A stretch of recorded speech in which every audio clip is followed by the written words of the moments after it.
is Stephen McCabe, who is MP for Selly Oak.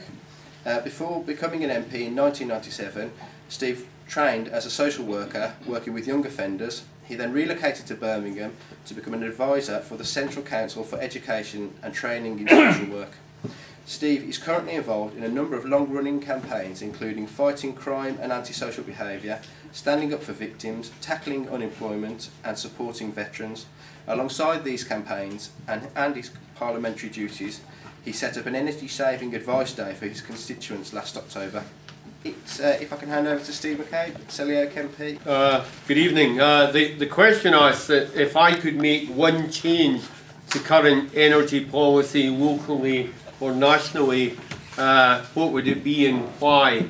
And I guess for me there's a tension at the heart of energy policy between impact on the planet and the cost and effect on people's lives. So if I had to make one choice, I'd like to tackle this in a way that recognises that we need to use less energy but also achieve fairness and affordability. Otherwise, we'll end up with an energy policy that's price-led, with a reduction in usage for ordinary families and vulnerable people, simply because they won't be able to afford it. It'll be yet another example of not exactly all being in it all together. When Labour was in power, I mean, we did focus, albeit, Larry and I accept what you were saying about Sandwell, but we did focus quite a lot of resource on the question of affordability, and we did leave office, under the statistics available at the time, with 1 million fewer households in fuel poverty than when we came in '97. And it was Ed Miliband who, as the Energy Secretary, introduced compulsory contributions. We legislated for this in the 2010 Energy Act. I was the government whip at the time, I remember it well.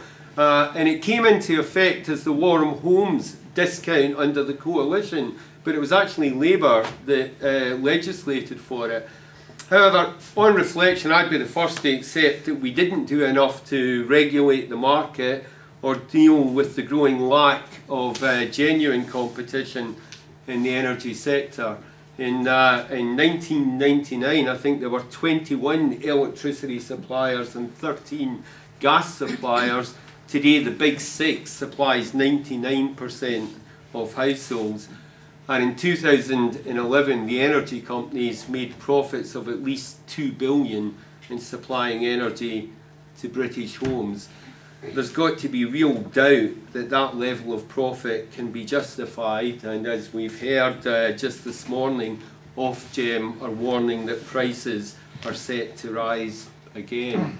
In last February, in a survey of my Selly Oak constituents, 63% of them said they were using less heating as a result of rising bills, and 43% said they were cutting back on other items in order to afford their energy bills.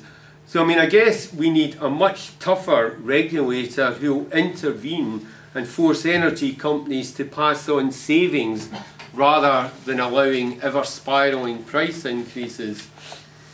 And it's for that reason that an incoming Labour government would require energy companies to pool the power they generate and make it available to retailers on an open and competitive basis to force prices down. The current complex and often opaque ways in which energy is sold help to keep the real costs hidden.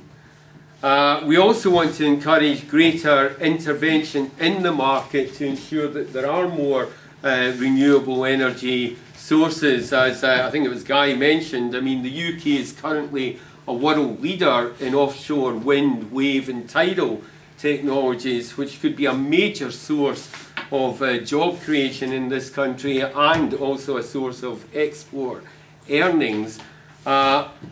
And at a time when we're worried about energy security, it would provide energy security and safe energy for us.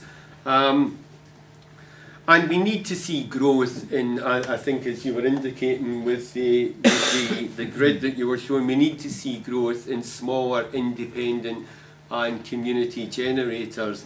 Now, the bill that's currently before Parliament has far too many barriers in it which make it difficult for the independent sector to grow and enter the electricity market.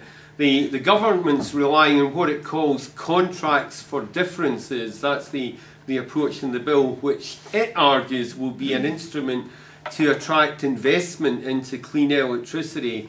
Now, the truth is, despite plenty of questions, we don't know enough about the detail of their intentions, but we're sceptical that it will actually work.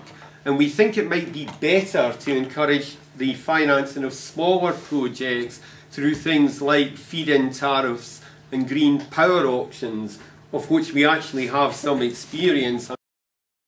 And the other government strand is the Green Investment Bank. Well, frankly, I think that is actually quite a good idea, but it lacks any teeth, and it's not at all clear how it would raise the necessary money for investment.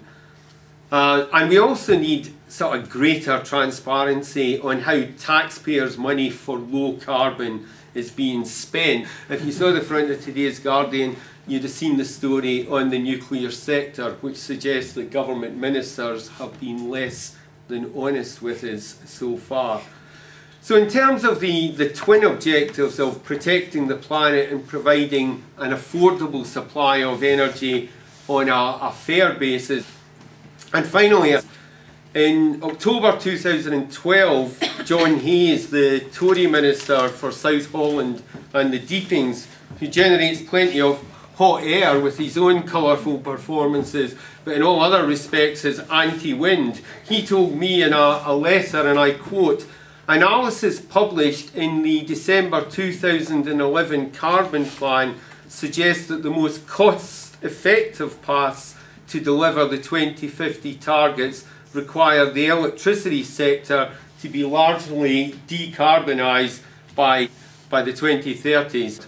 So, for me, the answer's simple. More renewables, more government intervention, a genuine market, and fair conservation measures. That's the way forward.